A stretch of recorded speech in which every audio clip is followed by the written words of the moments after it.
Reading for September 9th, Science of Mind, A Philosophy of Faith, A Way of Life by Ernest Holmes. Reading from page 471, paragraph 5, through page 475, paragraph 1, using inclusive language. The New Birth, John chapter 3, verse 3 through 9.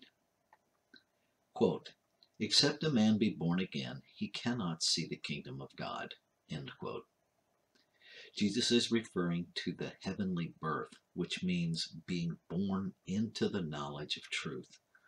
He refers to this as being born of water and spirit. The symbol of water is used to express the idea of a complete immersion in spirit.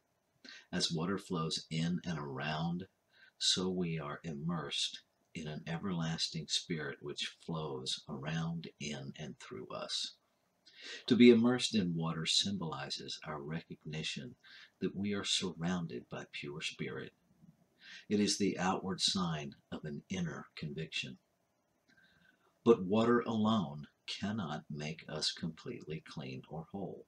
We must be born of the Spirit, for, quote, "that which is born of the Spirit is spirit," end quote.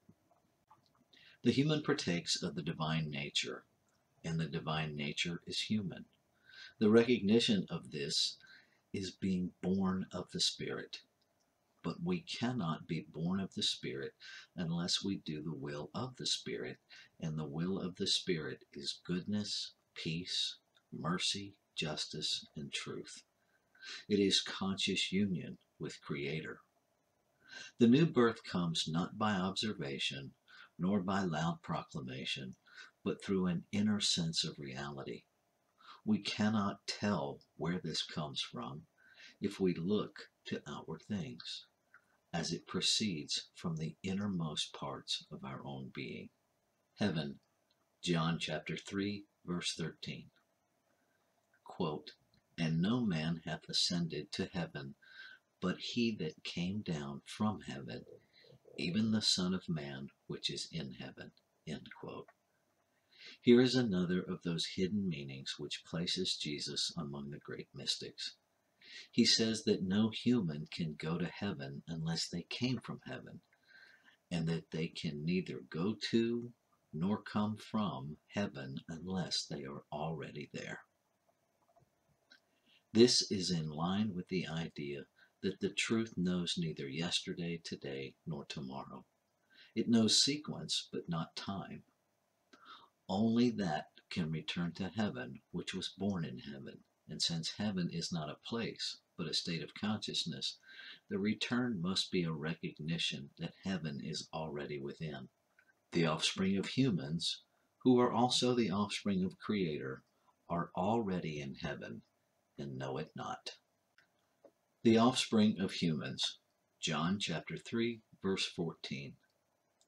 As Moses lifted up the serpent in the wilderness, so Jesus tells us, must the offspring of humans also be lifted up. By looking on and believing in this offspring, we are saved. Jesus could not have been referring to his own personality, for he knew that this would soon be taken from the sight of humanity. We must look for a deeper meaning. We must be lifted up, that is, we must realize our divine nature and the relationship to the truth of Creator. This relationship is one of complete unity. The cross represents the tree of life and may also be thought of as the tree of unity. When Moses lifted up the serpent, those who looked upon it were healed. This understanding produced a consciousness of unity which had healing power. The life principle is either looked upon as material or spiritual. When looked upon as material, it casts us from the Garden of Eden, the garden of the soul. The life principle, viewed only as matter, is death, but viewed as life and unity, it becomes life everlasting. Moses elevated the life principle, and Jesus did the same. The offspring of humans must be lifted up, even as Moses lifted up the life principle, symbolized by the serpent. We are reminded here of another symbol, one used in the Old Testament, that of a serpent which cast Adam and Eve out of the Garden of Eden. The serpent meant the outer rim of spiritual existence, the life principle viewed from an isolated and materialistic basis. The worship of material existence apart from God cast Adam and Eve from the Garden of Perfection. The attempt to live in effects apart from true cause always does this. The story of the fall, taken literally, would be ridiculous to the point of absurdity. Hence, it is necessary to look for a deeper meaning. The writer was trying to teach a cosmic lesson, a lesson of right and wrong. The Garden of Eden typifies life in its pure essence. Adam means human in general, generic human. Humans exist in pure life and have all of its agencies at their command. This is the meaning of their being told to till the soil and enjoy the fruits of their labor. The tree of life is our real being. The tree of knowledge of good and evil means the possibility of dual choice. That is, we can choose even that which is not for our best good. Humans are warned not to eat of the fruit of this tree, for it is destructive. Eve, the woman in this case, was made from the rib of Adam. This story suggests the dual nature of humans as psychological beings. The woman is made from the man. She must have been in him, else she could not have been made out of him. The story clearly states that she was taken from his being.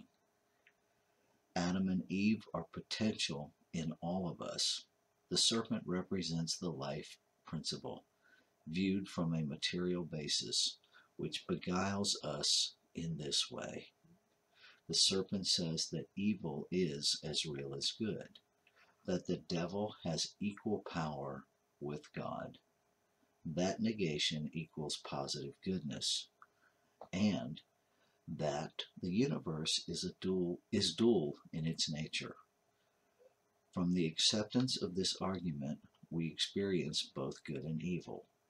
And should we come full-orbed into individuality without having learned the lesson of unity, we should live forever in a state of bondage. This is the meaning of Creator saying, "He shall become as one of us and live forever." The eternal mind does not wish us to live forever in bondage, and this is what would happen unless we first learn the lesson of right and wrong. And so that part of us which can be fooled eats of the fruit of dual experience, and in so doing reveals its own nakedness. The native state of humans is one of purity, peace, and perfection, and it is only when we compare these with impurity, distress, and imperfection that we are revealed as naked. Emerson tells us that virtue does not know it's virtuous. It is only when virtue tastes of impurities that it becomes naked and must hide from itself. The voice of Creator walking in the garden in the cool of the day means the introspective and meditative part of us, which is its moments of pure intention and reason, sees the illusion of a life apart from Creator or good. Error is ever a coward before truth and cannot hide itself from reality, which sees through everything, encompasses all, and penetrates even the prison walls of the mind with its clear effulgence. The conversation between Creator and Adam and Eve in the Garden of Eden represents the arguments that go on in our own minds when we try to realize the truth. These arguments are familiar to all.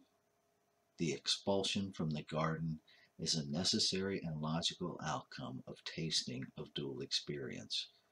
If we believe in both good and evil, we must experience both. But lest we should become discouraged, we remember that Moses lifted up the serpent in the wilderness, and those who looked upon it were healed. The serpent means the life principle. Viewed from a material basis alone, it casts us from a perfect state. Lifted up, that is, viewed from a true meaning of the unity of Creator, it heals. Here is the choice again, only stated in different words. The difference is not in the thing itself, but in the way we look at it. The offspring of humans is every person who ever lived or ever will live. Our life is from spirit, not from matter. This viewpoint is the truth, and truth alone makes free. We come into everlasting life as we elevate this inner principle to a sense of the unity of humans with Creator. Each must lift themselves to the cross of the tree of life, thus unifying themselves with reality. The concept is glorious and the reward certain. The revelation of the self to the self. This is the greatest lesson of lessons.